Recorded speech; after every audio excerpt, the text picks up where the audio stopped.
مار با آں خوردہ بیروں جست ازو۔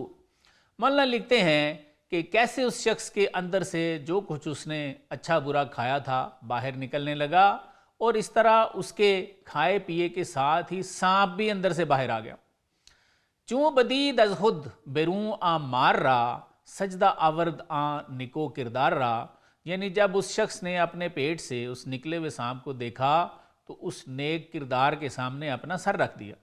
گفت تو خود جبریل رحمتی یا خدا وندو ولی نعمتی، کہنے لگا تو تو رحمت کا کوئی فرشتہ ہے، یا میرا آقا ہے، یا میرا ولی نعمت ہے جس نے مجھے موت سے نجات دلائی ہے۔ اے مبارک ساتے کہ دیدیم مردہ بودم جانے نو بخشی دیم، اس شخص نے کہا کہ مبارک گھڑی تھی کہ آپ نے مجھے اس حالت میں دیکھ لیا، ورنہ میں مر جاتا، آپ نے تو مجھے از سر نو جان بخشی ہے۔ افوکن اے خوب روئے خوب کار، آنچ گفتم از جنون اندر گزار، کہنے لگا اے خوبصورت خوب سیرت، معاف کر دے، پاگل پن سے میں نے جو کچھ تجھے کہا اس سے درگزر کر لے۔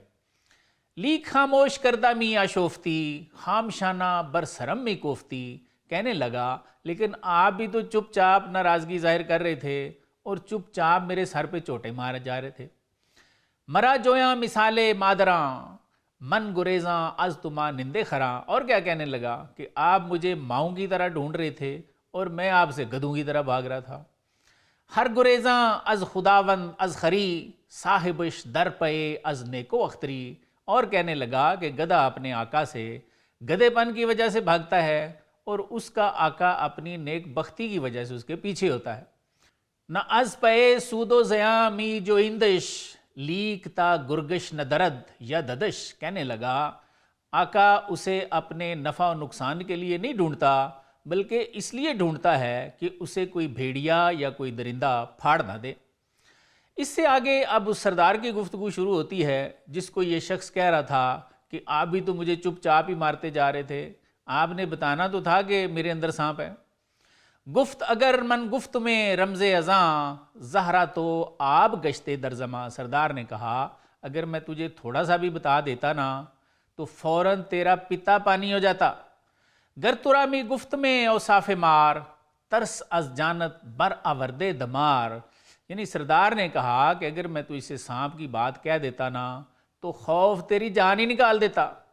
مر ترا نئے قوت خوردن بدے، نئے راہ و پروائے کہہ کردن بدے، سردار نے مزید کہا کہ نہ تجھ میں کھانے کی طاقت رہتی نہ کیا کرنے کی راہ اور پرواہ رہتی۔ می شنیدم فحش و خر می راندم، رب یسر زیر لب می خواندم، سردار نے کہا کہ اس لیے میں تیری بری باتیں سنتا رہا اور کام چلاتا رہا اور آہستہ آہستہ رب یسر پڑھتا رہا کہ یعنی اے اللہ میرے کام کو آسان کر دے۔ سردار نے مزید کہا مصطفیٰ فرمود اگر گویم براست، شرح آ دشمن کے در جانے شماست، یعنی سردار نے کہا کہ حضور صلی اللہ علیہ وآلہ وسلم نے بھی فرمایا ہے کہ اگر میں صاف صاف کہہ دوں نا اس دشمن یعنی ابلیس کی تفصیل جو تمہارے اندر ہے، زہرا ہائے پر دلاں برہم درد، نئے رود راہ نئے غمے کارے خورد، تو فرمایا بہادروں کے پتے پھاڑ دے، نہ کوئی راستہ چلے نہ کسی کام کی فکر کرے۔ نئے دلشرا تاب ماند در نیاز، نئے تنشرا قوت سوم و صلات، فرمایا کسی کے دل میں نہ عاجزی کی طاقت رہے اور نہ کسی کے بدن میں نماز اور روزے کی طاقت رہے۔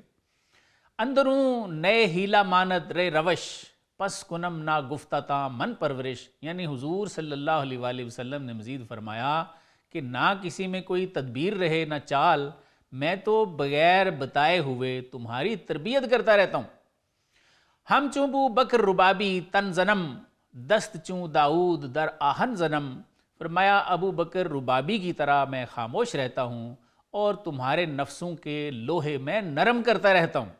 تا محال از دست من حالے شدے، رمز بر کندارا بالے شدے، تاکہ امر محال میرے ہاتھ سے وقوع پذیر ہو جائے اور اس پرندے کے جس کے پر اکھڑے ہوئے ہیں اس کے دوبارہ پر پیدا ہو جائیں۔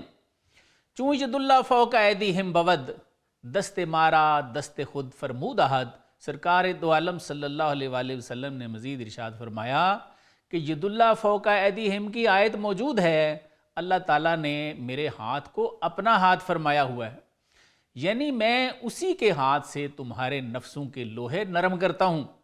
پس مرا دستے دراز آید یقین برگزشتہ از آسمان ہفتمی، اس لیے فرمایا کہ میرا دست دراز ہے اور 7ویں آسمان سے بھی آگے بڑھ چکا ہے۔ دست من بنمود برگردوں ہنر مکریا برہاں ان شک القمر، یعنی حضور صلی اللہ علیہ وآلہ وسلم نے ارشاد فرمایا کہ میرے ہاتھ نے تو آسمان پر ہنر دکھایا ہے، اے قاری تو ون شک القمر پڑھ لے۔ یہ لوگوں کے نفسوں کو پاک کرنا یہ ہم سے بعید سمجھتے ہو؟ اب مولانا مزید ہماری اصلاح فرماتے ہیں اور لکھتے ہیں، ترک عیسیٰ کردائی خر پروردائی لاجرم چوں خر بیروں پردائی، یعنی فرماتے ہیں کہ تم نے عیسیٰ یعنی روح کو چھوڑ کر گدے یعنی نفس کو پالنا شروع کیا ہوا ہے، اس لیے فرماتے ہیں کہ تم نے اللہ تعالیٰ کے وصل کے خیمے سے باہر ہی رہنا ہے۔ یعنی مولانا فرمانا چاہتے ہیں کہ تم نے تزکیہ نفس کیا ہی نہیں ہے، اس لیے تمہاری شرح صدر ہو ہی نہیں سکتی، یہ فرمانا چاہ رہے ہیں۔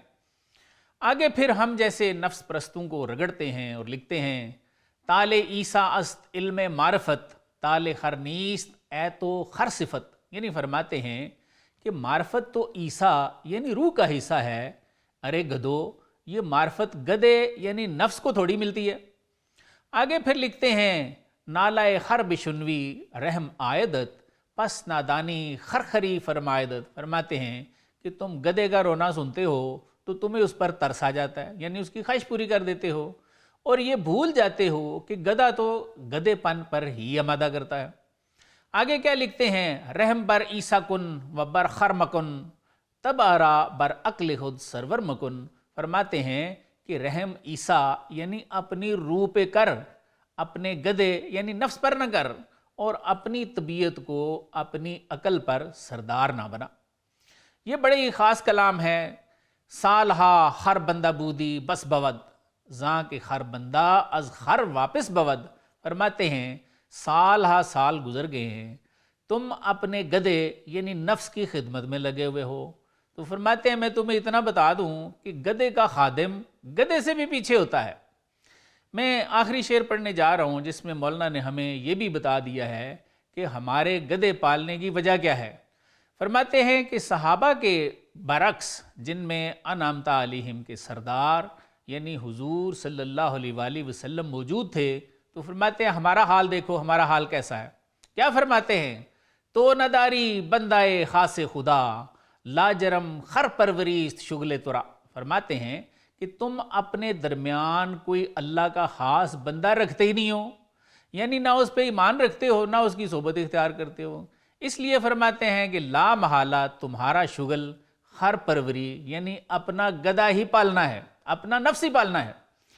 اس حکایت کے اسباق پر اگر ایک نظر ڈالی جائے تو مولانا ہمیں پہلا سبق یہ دیتے ہیں کہ جس طرح اس شخص کے اندر سانپ چلا گیا، ہمارے اندر بھی ایک سانپ نفس موجود ہے جو اسی سانپ کی طرح ہمارا دشمن ہے۔ دوسرا سبق یہ دیتے ہیں کہ اس سانپ کو بھی ایک باہر والے شخص نے مارا، اور ہمارے اندر جو نفس کا سانپ ہے، مولانا فرماتے ہیں کہ اس کے لیے بھی کسی کی مدد درکار ہے۔ اور پھر حضور صلی اللہ علیہ وآلہ وسلم کی مثال دیتے ہیں کہ آپ فرماتے کہ تمہاری جانوں کے اندر بھی ایک تمہارا دشمن ہے، اور فرمایا کہ میں تمہارے اس لوہے جیسے نفس کو حضرت داؤد علیہ السلام کی طرح نرم کرتا رہتا ہوں۔ پھر ہمیں سمجھانے کے لیے کچھ مزید مثالیں بھی دیں کہ اللہ تعالیٰ نے قرآن میں میرے ہاتھ کو اپنا ہاتھ فرمایا ہوا ہے، اور وہ ہاتھ جو اللہ کا ہاتھ بن چکا ہے، فرماتے ہیں اس کا جادو تو آسمانوں پہ بھی چلتا ہے، تمہارے نفس کیا چیز ہیں۔ مولانا یہ تمام باتیں ہمیں سنا کے تو پھر فرماتے ہیں کہ برسوں سے تم بھی نفس کا یہ گدھا پال رہے ہو اور بڑے سکون میں بھی ہو۔ پھر آپ فرماتے ہیں کہ میری دو باتیں غور سے سن لو۔ ایک یہ کہ جو گدھے کو پالنے والا ہے، فرماتے ہیں وہ ہمیشہ گدھے کے پیچھے ہوتا ہے اور اسی منزل پہ پہنچتا ہے جس پر گدھا پہنچتا ہے، لیکن فرماتے ہیں کہ غور سے سنو، وہ گدھے کے چونکہ پیچھے ہوتا ہے اس لیے گدھے کے بھی بعد پہنچتا ہے۔ مولانا نے ہم جیسے تمام نفس پرستوں پہ یہ بڑی سخت چوٹ کی ہے، یعنی آپ فرمانا یہ چاہ رہے ہیں کہ جو نفس پرست ہیں وہ گدھے سے بھی بدتر ہیں۔ اور دوسری خاص بات یہ فرمائی کہ جس میں تو خلاصہ ہی بیان کر دیا حضرت نے کہ میں تمہیں وجہ بھی بیان کر دوں کہ تم یہ گدھے کیوں پال رہے ہو۔ فرماتے ہیں تو نداری بندائے خاص خدا لاجرم خر پروریس شغل ترا، یعنی فرمایا کہ تمہارے درمیان اولیاء پر عدم ایمان کی وجہ سے کوئی اللہ کا خاص بندہ ہوتا ہی نہیں ہے، جیسے صحابہ میں حضور صلی اللہ علیہ وآلہ وسلم موجود ہوتے تھے۔ فرماتے ہیں لا محالہ تم نے گدھے یعنی نفس ہی پالنے ہیں۔ اس پہ ضرور ہمیں سوچنا چاہیے۔ ناظرین ایک چھوٹا سا وقفہ لیں گے، وقفے کے بعد دیکھیں گے کہ مولانا نے مزید ہمارے لیے کیا لکھا۔ جی ناظرین ساتھ رہنے کا شکریہ۔ اس کے بعد مولانا نے ایک ریچھ کا واقعہ لکھا ہے جسے ایک اژدہے نے قابو کر لیا تھا اور ایک شیر مرد نے اسے چھڑا لیا۔ آئیے جانتے ہیں کہ وہ واقعہ کیا ہے اور مولانا ہمیں اس میں کیا سمجھانا چاہتے ہیں۔ مولانا لکھتے ہیں اژدہائے خرسرا درمی کشید شیر مرد رفت و فریادش رسید۔ فرماتے ہیں کہ ایک اژدہا کسی ریچھ کو کھینچ رہا تھا، ایک شیر مرد وہاں گیا اور ریچھ کی فریاد رسی کی، یعنی اس نے اسے چھڑا لیا۔ ہرس چوں فریاد کرد از اژدہا شیر مرد کرد از چنگش رہا۔ مولانا فرماتے ہیں کہ جب ریچھ نے اس اژدہا کی وجہ سے فریاد کی تو ایک بہادر مرد نے اس کو اس کے پنجے سے چھڑا لیا۔ ہیلت و مردی بہم دادن پشت اژدہارا او بدی ہیلا بکشت۔ فرماتے ہیں کہ تدبیر اور بہادری نے ایک دوسرے کی مدد کی اور اس تدبیر سے اس نے اژدہے کو مار ڈالا۔ اژدہارا او بدی ہیلا ببست تاکہ آ ہرسرا از ہلاک تن برست۔ فرماتے ہیں کہ اژدہے کو اس نے اس تدبیر سے باندھ لیا یہاں تک کہ ریچھ جسمانی ہلاکت سے بچ گیا۔ مولانا اب اپنے اصلاحی مقصد کی طرف انتقال فرماتے ہیں اور لکھتے ہیں ہم چہر سے خلق بدہان اژدہا اند لیک مترس بہر تو مجدہان۔ فرماتے ہیں کہ بہت سے لوگ بھی ریچھ کی طرح نفس اژدہے کے منہ میں ہیں، لیکن فرماتے ہیں کہ اے لوگوں گھبراؤ نہیں، تمہارے لیے خوشخبریاں ہیں۔ کون سی خوشخبریاں ہیں جی؟ فرماتے ہیں شیر مرداں اند در عالم مدد آزماں کے افغان مظلومہ رسد۔ فرماتے ہیں کہ بہادر لوگ دنیا میں مددگار ہیں اس وقت جب مظلوموں کی فریاد آئے۔ کون سے بہادر لوگ ہیں جو دنیا میں موجود رہتے ہیں اور مظلوموں کے مددگار ہوتے ہیں؟ مولانا لکھتے ہیں بانگ مظلومہ از ہر جا بشنوند آ طرف چوں رحمت حق می دون۔ فرماتے ہیں کہ یہ ایسے شیر مرد ہیں جو ہر جگہ سے مظلوموں کی فریاد سن لیتے ہیں اور ان کی طرف مدد کرنے کے لیے رحمت حق کی طرح لپکتے ہیں۔ آ ستون ہائے حلل ہائے جہاں آ طبیبان مرض ہائے نہاں۔ مولانا فرماتے ہیں کہ یہ دنیا کے شگافوں کے ستون ہیں اور پوشیدہ مرضوں کے طبیب ہیں۔ محض مہر داوری و رحمتند ہم چو حق بے علت و بے رشوتند۔ مولانا فرماتے ہیں کہ یہ لوگ خالص محبت، انصاف اور رحمت ہیں اور اللہ تعالیٰ کی طرح بلا غرض اور بے رشوت ہیں۔ اینچ یاری میکنی یک بارگیش گوید از بہر غم و بے چارگیش۔ مولانا فرماتے ہیں کہ ایسے شیر مردوں سے اگر کوئی پوچھ لے کہ تم فوراً مدد کو کیوں پہنچ جاتے ہو تو وہ کہتے ہیں مخلوق کے غم اور بے چارگی کی وجہ سے۔ مولانا فرماتے ہیں کہ یہ خدائی مددگار ہیں، اللہ کی مخلوق کے لیے ہونے چاہیے۔ کیوں ہونے چاہیے جی؟ مولانا لکھتے ہیں ہر کجا درد دوا آنجا رود ہر کجا فقر نوا آنجا رود۔ فرماتے ہیں کہ قدرت کا قانون ہے بھئی، جہاں درد ہو وہاں دوا جائے گی اور جہاں افلاس ہو سامان بھی جائے گا۔ اب مولانا ہم جیسے عام لوگوں کو جو اس راستے کے راہی ہونا تو بڑی دور کی بات ہے، اس کو جانتے تک نہیں ہیں، درس دیتے ہیں کہ تم بھی ایسے روحانی شیر مرد بن سکتے ہو۔ کیسے جی؟ فرماتے ہیں آب کم جو تشنگی آور بدست تاب پوشد آب از بالا و پست۔ فرماتے ہیں کہ معرفت کا پانی تلاش نہ کر بلکہ تو تشنگی اور طلب پیدا کر۔ تا وسقاہم ربہم آیت خطاب تشنا باش واللہ عالم بالصواب۔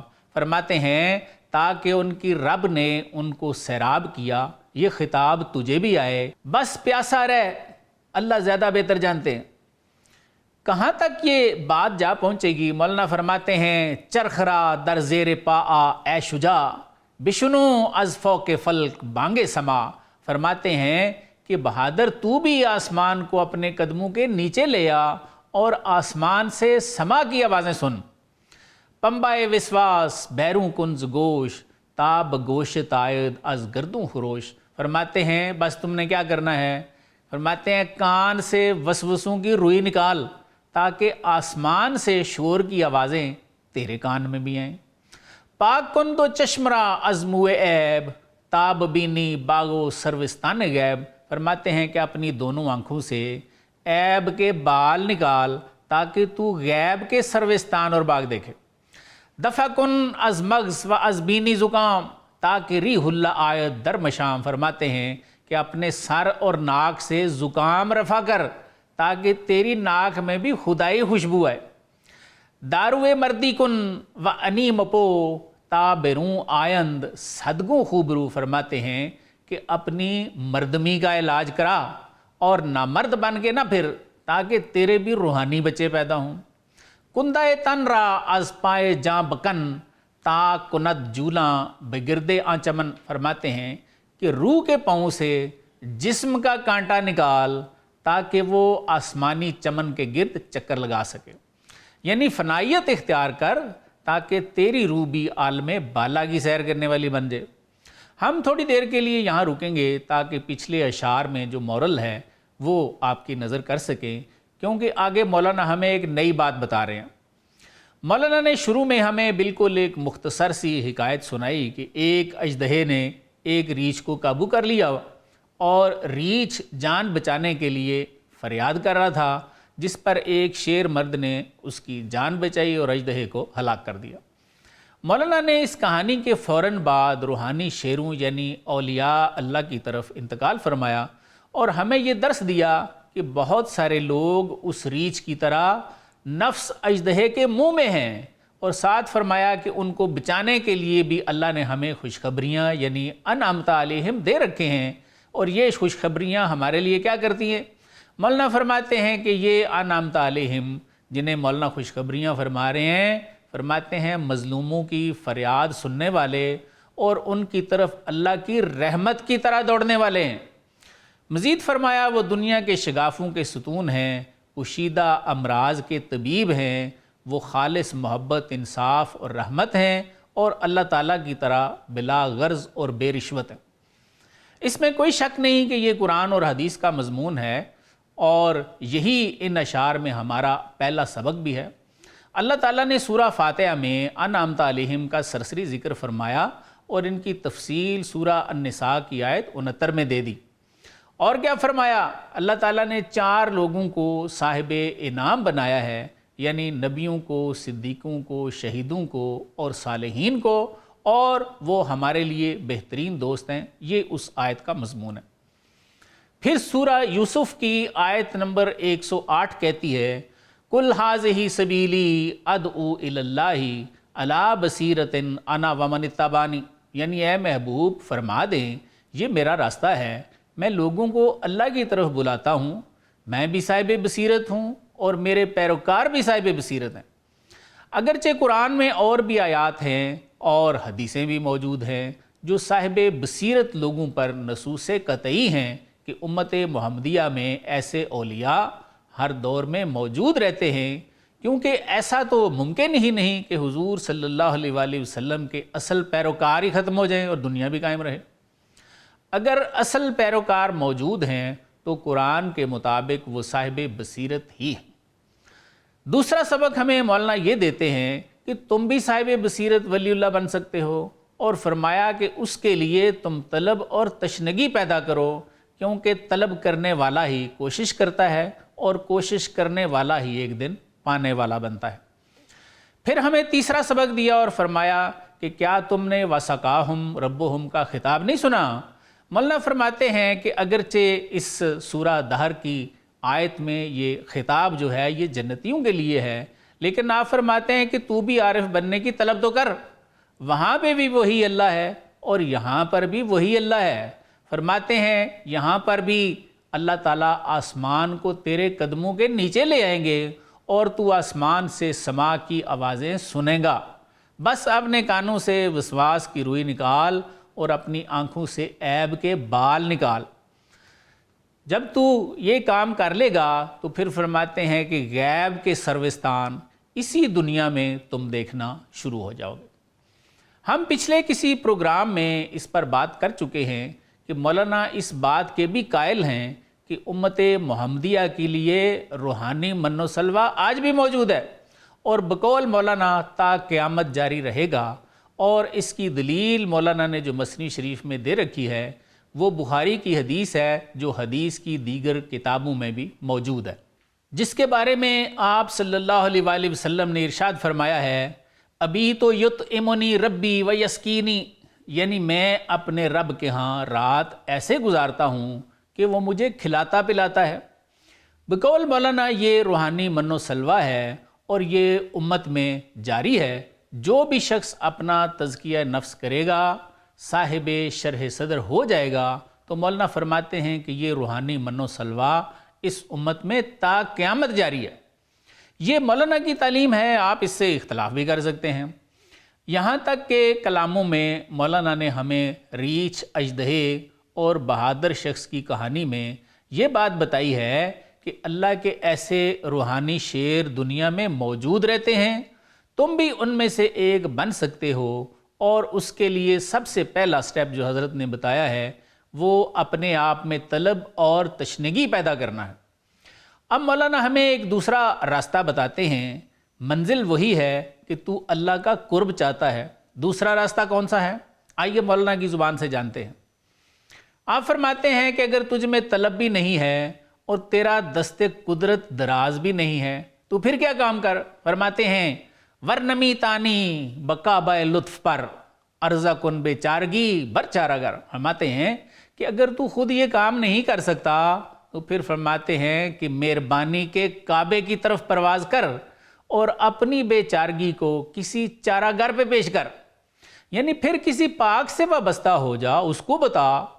آگے کیا فرماتے ہیں؟ سر نہاہی کے رود تو پائے باش در پناہ کتب صاحب رائے باش۔ فرماتے ہیں کہ اگر تو نہیں چاہتا کہ تیرا سر جائے تو ہمہ تن پاؤں بن جا اور تدبیر والے کتب کی پناہ میں آ جا۔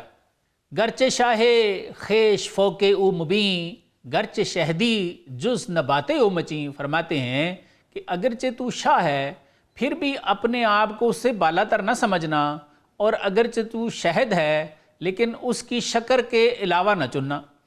یہ بڑا خاص کلام ہے۔ مولانا فرماتے ہیں او توئی خود را بجو در اوے او کو گو فاختہ شوس ہوئے۔ فرماتے ہیں کہ وہ تو ہی ہے، اپنے آپ کو اس کی ہستی میں تلاش کر، اس کے لیے فاختہ بن اور کو کہتا رہ، ورنہ ہی خدمت ابنائے جنس در دہانے اژدہائی ہم چوں خرس۔ فرماتے ہیں اگر تو اپنے ہم جنسوں کی خدمت نہیں کرنا چاہتا تو فرماتے ہیں کہ پھر تو ریچھ کی طرح اژدہے کے منہ میں ہی ہے۔ اس لیے روحانی استاد سے نہ بھاگ، بو کے استاد ریحانت مرترا و از خطر بیروں کشانت مرترا۔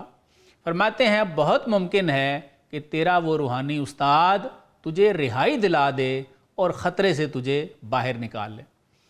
مرشد سے وابستگی کے ساتھ ساتھ مولانا فرماتے ہیں پھر ایک اور کام بھی تو نے کرنا ہے، اور وہ کون سا کام ہے؟ فرماتے ہیں وہ گریہ زاری ہے، آہو الہا ہے، رونا دھونا ہے۔ فرماتے ہیں زاری و گریہ کبھی سرمایہ ایست رحمت کلی کبھی تردایا ایست۔ فرماتے ہیں کہ ایک تو کسی سے وابستہ ہو جا، اور دوسرا ساتھ ساتھ پھر کون سا کام کرنا ہے؟ عاجزی، اور فرماتے ہیں رونا دھونا، یہ تیرا سرمایہ ہے۔ اس کی پھر وجہ بھی بتاتے ہیں کہ رحمت کلی بڑی ہی کبھی دایا ہے۔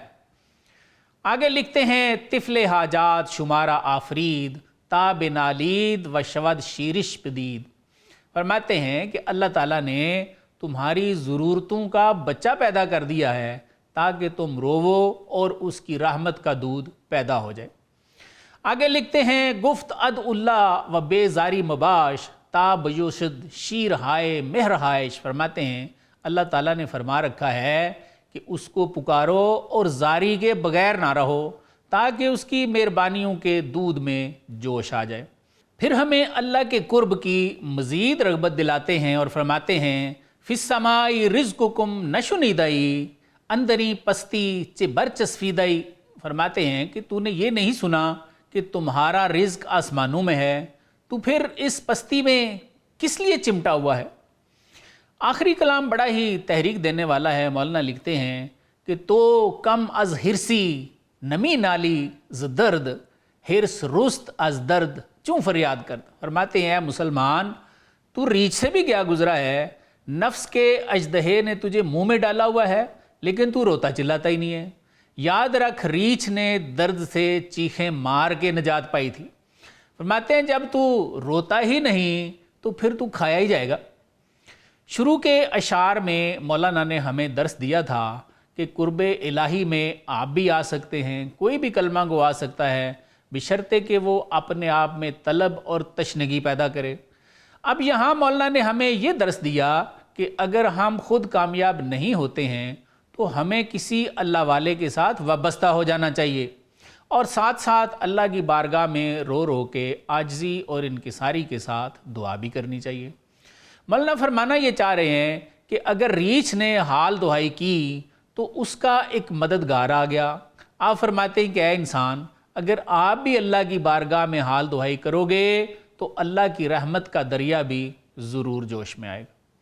ناظرین ایک چھوٹا سا وقفہ لیں گے، وقفے کے بعد دیکھیں گے کہ مولانا نے مزید آگے ہمارے لیے کیا لکھ رکھا ہے۔ جی ویلکم بیک ناظرین۔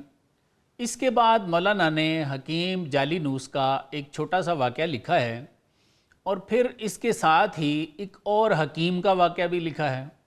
آئیے مولانا کی زبان سے جانتے ہیں کہ مولانا ہمیں حکیموں کے ان واقعات میں کیا درس دینا چاہتے ہیں۔ مولانا لکھتے ہیں گفت جعلی نوس با اصحاب خود مرمرا تعاں فلاں دارود حد، یعنی جعلی نوس نے اپنے شاگردوں سے کہا کہ کوئی مجھے وہ فلاں دارو تو لا دو۔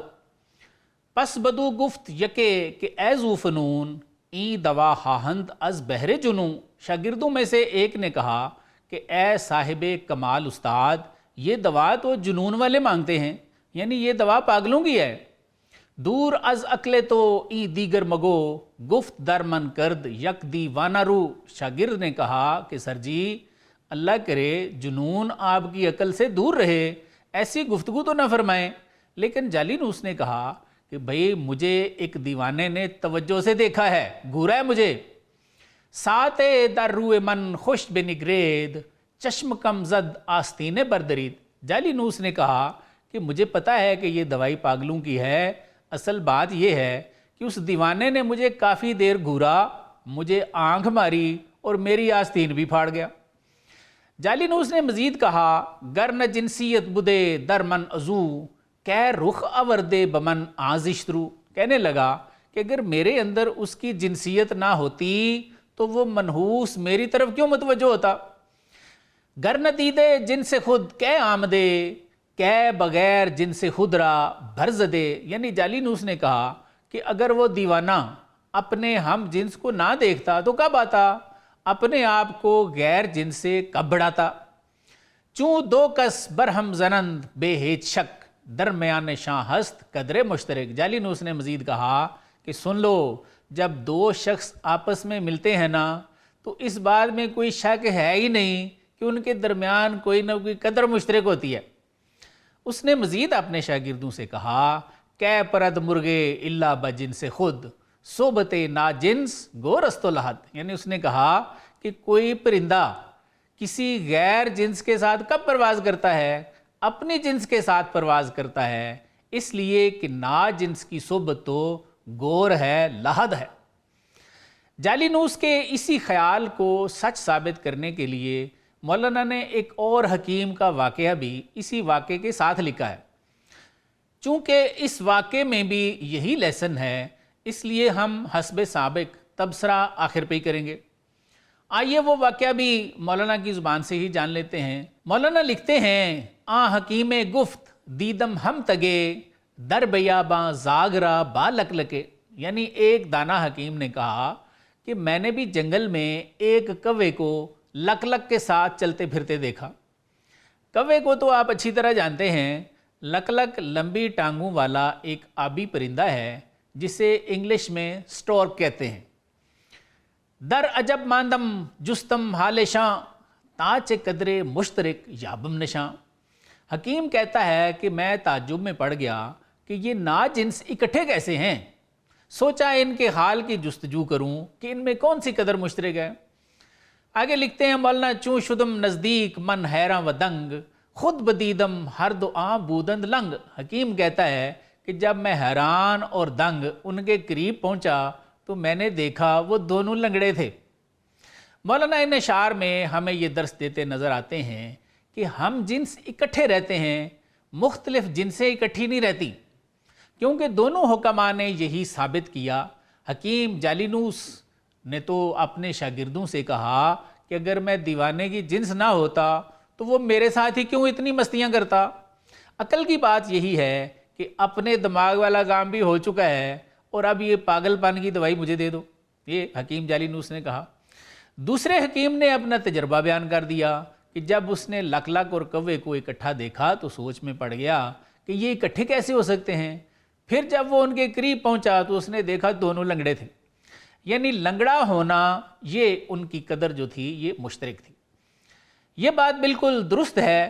فارسی کے ایک شعر کا پہلا مصرع ضرب المثل بن چکا ہے، حالانکہ دونوں مصروں میں پیغام یہی ہے۔ کون سا شعر ہے؟ کند ہم جنس با ہم جنس پرواز کبوتر با کبوتر باز با باز، یعنی ہم جنس ہمیشہ اکٹھے پرواز کرتے ہیں، کبوتر کبوتر کے ساتھ اڑتا ہے اور باز ہمیشہ باز کے ساتھ اڑتا ہے۔ ہم جنس اکٹھے ہوتے ہیں، اس بات کو ثابت کرنے کے بعد مولانا آگے فرماتے ہیں کہ اللہ کے پاک لوگ بھی پاکوں کے ساتھ رہتے ہیں، ناپاکوں کے ساتھ نہیں رہتے۔ کیا فرماتے ہیں؟ آئیے مولانا کی زبان سے جانتے ہیں۔ آپ لکھتے ہیں خاصہ شہبازے کہ او عرشی بود با یکے چگ دے کہ او فرشی بود۔ فرماتے ہیں کہ خاص بات آپ کو یہ سمجھانی ہے کہ وہ ولی جو شہباز ہے اور اس کی روح عرشی ہے، یعنی آسمانوں کی سیر کرنے والی ہے۔ فرماتے ہیں وہ ولی اس ناپاک الو کے ساتھ جو فرشی ہے کیسے تعلق رکھ سکتا ہے؟ آگے فرماتے ہیں کہ اولیاء بھی اپنی جنس کے ساتھ رہتے ہیں۔ کیا لکھتے ہیں مولانا؟ آ یکے خورشید علی جین بود و این دیگر خفاش کیا سجین بود۔ فرماتے ہیں وہ شہباز عرشی، وہ ولی تو مقام علی جین کا آفتاب ہے اور یہ دوسرا ناپاک چمگادڑ ہے جو مقام سجین سے تعلق رکھتا ہے۔ آگے دونوں کا مزید مقابلہ کرتے ہیں اور لکھتے ہیں آ یکے نور از ہر عیب بری و آ دیگر کورے گدائے ہر دری۔ فرماتے ہیں کہ وہ ولی، وہ شہباز لامکانی ایسا نور ہے جو ہر عیب سے پاک ہے، اور دوسرا ناپاک فرماتے ہیں باطنی اندھا ہے جو در بدر بھیک مانگنے والا ہے۔ وَآں یکے ماہے کہ بر پرویں زند وَآں یکے کرمے کہ بر سرگی تند۔ کیا فرماتے ہیں کہ وہ ولی، وہ شہباز لامکانی ایسا چاند ہے جو پروین سے جا ملتا ہے، اور دوسرا ناپاک اس ناپاک کیڑے کی طرح ہے جو ناپاکی میں رہتا ہے۔ آگے لکھتے ہیں وَآں یکے یوسف رخ عیسیٰ نفس وَآں دیگر گرگے و یا خر یجرس۔ فرماتے ہیں کہ وہ شہباز لامکانی ولی اللہ یوسف علیہ السلام کے خوبصورت چہرے والا ہے اور عیسیٰ علیہ السلام کے دم والا ہے، سانس والا ہے، اور فرماتے ہیں دوسرا ناپاک ایک بھیڑیا ہے، گدھا ہے یا گھڑیال ہے۔ مزید لکھتے ہیں آ یکے پراں شدہ در لامکاں و این یکے در کاہداں ہم چو سگاں۔ فرماتے ہیں کہ وہ ولی لامکان میں پرواز کرتا ہے اور دوسرا ناپاک اس کتے کی مثل ہے جو اروڑی پر پڑا رہتا ہے۔ آگے لکھتے ہیں آ یکے سلطان عالی مرتبت و این یکے در گلخن در تعزیت۔ فرماتے ہیں کہ وہ ولی اللہ سلطان عالی مرتبت ہے اور دوسرا ناپاک دنیا کی بٹی میں اپنی قسمت کو رو رہا ہوتا ہے۔ آگے لکھتے ہیں آ یکے خلق از کرامش خجل و آ دیگر از بے نوائی منفعل۔ فرماتے ہیں کہ وہ ولی اللہ تو ایسا ہے کہ مخلوق اس کی شرمندہ احسان ہے اور یہ دوسرا ناپاک اپنی بے نوائی پر شرمندہ ہے۔ آگے لکھتے ہیں بلبلارا جائے می زیبت چمن مر جو الرا در چمی خوشتر وطن۔ مولانا فرماتے ہیں کہ بلبلوں کو چمن زیب دیتا ہے اور نجاست کے کیڑوں کے لیے نجاست ہی وطن ہے۔ با زبان مانوی گل باجو ال ہم بگوید اے گندا بغل۔ فرماتے ہیں کہ پھول نجاست کے کیڑے کو اپنی زبان حال سے کہتا ہے کہ اے بدبودار کیڑے، گر گریزانی ز گلشن بے گماں ہست از نفرت کمال گلستاں۔ کیا کہتا ہے پھول؟ پھول کہتا ہے کہ گندگی کے کیڑے، اگر تو گلشن سے نفرت کر کے بھاگتا ہے نا تو یہ بے شک یہ نفرت جو ہے یہ باغ کا کمال ہے، یعنی ہم پھول تجھے اپنے قریب آنے نہیں دیتے، ہمارا کمال ہے یہ۔ آگے پھول مزید کہتا ہے ور بے آمیزی تو بامن اے دنی این گما آیت کیا کانے منی، یعنی اے کمینے اگر تو مجھ سے ملنے لگے نا تو لوگوں کو یہ گمان ہونے لگے گا کہ تو میری جنس سے ہے، اس لیے ہم پھول تجھے اپنے قریب ہی نہیں آنے دیتے۔ گر در امیزد نقصان منست زاں کے پندارد کہ او از آنے منست۔ پھول نے اس گندگی کے کیڑے سے مزید کہا کہ تجھ جیسا کوئی ناقص اور محجوب اگر مجھ سے ملنے لگے نا تو اس میں میرا نقصان ہے، کیونکہ لوگ سمجھیں گے کہ تو میری جنس سے ہے۔ مولانا یہ بتانے کے بعد کہ پاک اور ناپاک اکٹھے نہیں رہتے، اب حضور صلی اللہ علیہ وآلہ وسلم کی مثال دیتے ہیں کہ آپ نے بھی تو فرمایا ہوا ہے۔ کیا فرمایا ہوا ہے؟ حق مرا چوں از پلیدی پاک داشت چوں سزد برمن پلیدی را گماشت، یعنی فرمایا کہ اللہ تعالیٰ نے مجھے پلیدی سے پاک رکھا ہوا ہے، مجھ پر پلید لوگ مسلط ہو ہی نہیں سکتے۔ کیسے مسلط ہو سکتے ہیں؟ یک رگم ازیشاں بدھ و آرا برید درمن آ بدرگ کجا خواہد رسید، یعنی بقول مولانا حضور صلی اللہ علیہ وآلہ وسلم نے مزید فرمایا کہ ایک رگ ان ناپاک لوگوں جیسی مجھ میں بھی تھی، خدا تعالیٰ نے اس کو کاٹ دیا، اور اب وہ بری رگ مجھ میں کیسے پہنچ سکتی ہے؟ اس کے بعد آدم علیہ السلام کی مثال دیتے ہیں اور لکھتے ہیں یک نشان آدم آبود از ازل کہ ملائک سر نہندش از محل۔ فرماتے ہیں کہ آدم علیہ السلام کے کمال کی ازل سے ایک نشانی یہ تھی کہ ان کے مرتبے کی وجہ سے ملائکہ نے ان کو سجدہ کیا، لیکن ساتھ کیا فرماتے ہیں؟ یک نشان دیگر کہ آن ابلیس نہندش سر کے منم شاہ رئیس۔ دوسرا نشان یہ تھا کہ ابلیس لعین نے حضرت کے سامنے سجدہ نہ کیا، اس گمنڈ میں کہ میں فرشتوں کا بادشاہ اور رئیس ہونے کی وجہ سے خود تعظیم کرانے کا مستحق ہوں۔ اب جنس والی بات پہ مولانا دلیل دیتے ہیں اور لکھتے ہیں پس اگر ابلیس ہم ساجد شدے او نہ بودے آدم او غیر بودے۔ فرماتے ہیں اگر ابلیس بھی آپ کو سجدہ کر دیتا نا تو آپ آدم نہ ہوتے بلکہ کچھ اور ہوتے۔ کیا مطلب ہے؟ مولانا یہ فرمانا چاہ رہے ہیں کہ آدم علیہ السلام پاک جنس تھے، ابلیس کی جنس سے تو نہیں تھے، اس لیے فرماتے ہیں کہ ابلیس نے اپنے سے مختلف جنس کو سجدہ کرنا ہی نہیں تھا۔ آگے کیا لکھتے ہیں؟ ہم سجودے ہر ملک میزان اوست ہم جہودے آ ادو برہان اوست۔ فرماتے ہیں کہ ہر فرشتے کا آپ کو سجدہ کرنا جہاں آپ کے کمال کی دلیل ہے، فرماتے ہیں اس دشمن انسان کا انکار بھی آپ کے عالی جنس ہونے کی دلیل ہے۔ مولانا نے ان اشعار میں دو حکیموں کے کلاموں سے بھی ہمیں یہی لیسن دیا کہ اکٹھے وہ رہتے ہیں جنس کی جنس سے ایک ہو۔ کبوتر کبوتروں کے ساتھ اڑتے ہیں اور باز بازوں کے ساتھ اڑتے ہیں۔ پھر فرمایا کہ اللہ کے پاکوں کا بھی یہی حال ہے، وہ پلیدوں کے ساتھ نہیں رہتے۔ پھر مولانا نے دو مثالیں دیں کہ حضور صلی اللہ علیہ وآلہ وسلم نے ارشاد فرمایا کہ اللہ تعالیٰ نے مجھ کو پلیدی سے پاک رکھا ہے، اور مزید فرمایا کہ ایک رگ ناپاک لوگوں جیسی آپ صلی اللہ علیہ وآلہ وسلم میں بھی تھی، لیکن اللہ تعالیٰ نے اس کو کاٹ دیا۔ مسلم شریف میں حضرت انس رضی اللہ عنہ کی روایت ہے کہ حضور صلی اللہ علیہ وآلہ وسلم کے پاس جبریل آئے جبکہ آپ لڑکوں کے ساتھ کھیل رہے تھے، تو آپ کو پکڑ کر لٹا دیا، پھر آپ کا سینہ مبارک دل کے پاس سے چاک کیا اور دل میں سے کچھ منجمد خون نکالا اور کہا کہ یہ آپ کے اندر شیطان کا حصہ تھا۔ پھر اس کو ایک سونے کے تشت میں آب زمزم کے ساتھ دھویا، پھر سینہ مبارک کو جوڑ دیا اور دل کو اس کے مقام میں رکھ دیا۔ لڑکے دوڑے دوڑے آپ کی ماں کے پاس آئے، جس سے مراد آپ کی دودھ پلانے والی ہے، اور کہا محمد صلی اللہ علیہ وآلہ وسلم معاذ اللہ قتل کر ڈالے گئے، لوگ آپ کے پاس پہنچے تو اس وقت آپ کا رنگ متغیر تھا۔ انس کہتے ہیں کہ میں آپ صلی اللہ علیہ وآلہ وسلم کے سینہ مبارک میں سوئی کے نشان دیکھتا تھا۔ معلوم ہوا پاکی اور پلیدی اکٹھے نہیں رہتے۔ حضور صلی اللہ علیہ وآلہ وسلم کی لطافت مزاج کا یہ عالم تھا کہ کافر اور مشرک تو دور کی بات ہے، خود صحابہ کرام میں سے بے وضو یا ناقص الوضو لوگوں کی شرکت آپ کو بار خاطر ہو جاتی۔ مشکات میں ایک حدیث ہے کہ ایک مرتبہ حضور صلی اللہ علیہ وآلہ وسلم نے نماز فجر کی جماعت میں سورہ روم کی قرأت فرمائی تو آپ کسی مقام پر بھول گئے۔